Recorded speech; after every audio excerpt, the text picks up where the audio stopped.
कहाँ है भगवान शिव का त्रिशूल और आखिर वो कैसा दिखता है? क्या आज भी भगवान शिव का त्रिशूल धरती पर ही मौजूद है?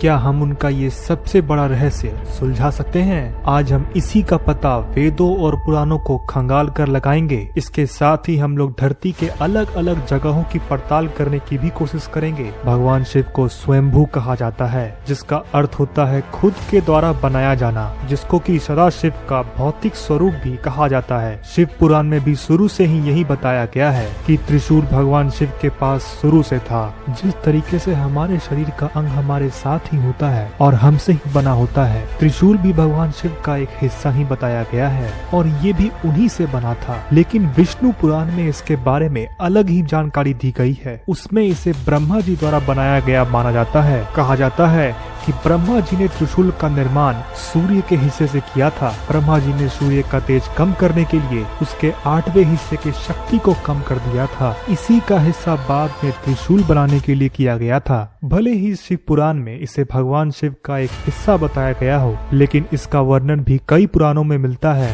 माँ दुर्गा के हाथ में भी त्रिशूल धारण होता है। त्रिशूल एक ऐसा हथियार था जिसकी शक्ति अपार थी। इसी के इस्तेमाल से भगवान शिव ने कई दैत्यों, दानवों और राक्षसों का नरसंहार किया था। इसका मुकाबला ब्रह्मास्त्र से लेकर देवराज इंद्र का वज्र तक भी नहीं कर सकता था। लेकिन दोस्तों, अब हमारे मन में ये सवाल उठता है कि अगर भगवान शिव का त्रिशूल धरती पर मौजूद है तो आखिर वो कहाँ है?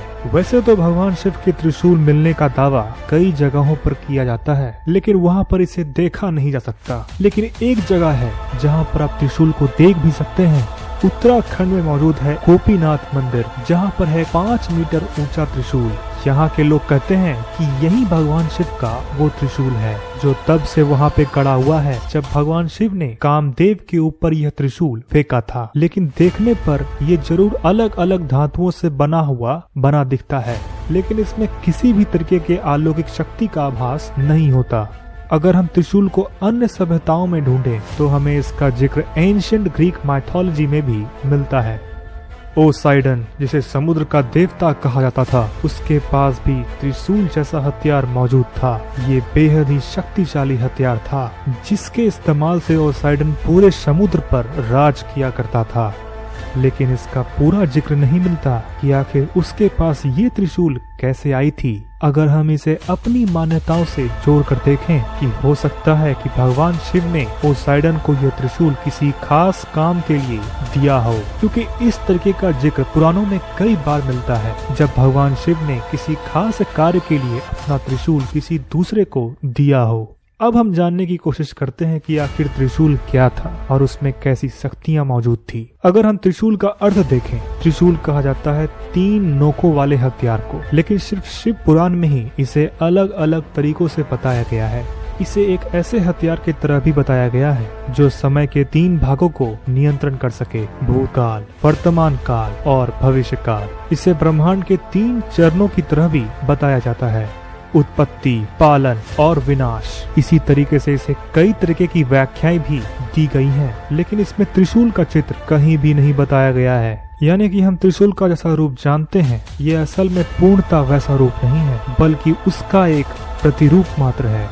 यानी कि त्रिशूल का आकार इससे अलग भी हो सकता है और इस बात की संभावनाएं काफी अच्छी है। अगर हम पुराणों का गहन विश्लेषण करें तो यह कोई भौतिक आकार का हथियार नहीं था, क्योंकि भगवान शिव इसे तीनों लोकों से होकर अलग अलग आयामों तक ले जाते थे। वैसे भी भगवान शिव का 3 नंबर से अलग ही नाता है। इस सृष्टि के 3 भगवान हैं, ब्रह्मा, विष्णु और महेश, जिन्हें हम त्रिदेव कहते हैं। भगवान शिव की 3 आंखें हैं, जिसमें तीसरी आंख सबसे विध्वंसक है। उनका हथियार भी त्रिशूल है, जिसके 3 भाग हैं। इस सृष्टि को बनाया भी सिर्फ 3 ही भागों में गया है, भूतकाल, वर्तमान काल और भविष्य काल, यानी कि पास्ट, प्रेजेंट और फ्यूचर। इस दुनिया में मौजूद कोई भी वस्तु जो बनी है वो एटम से बनी है, और एक एटम 3 चीजों से बना होता है, प्रोटॉन, इलेक्ट्रॉन और न्यूट्रॉन। भगवान शिव त्रिशूल की मदद से सृष्टि के किसी भी आयाम में किसी भी तरीके से असर कर पाते थे। अगर हम भी आज उनके इस त्रिशूल का आभास पाना चाहें तो उसे भौतिक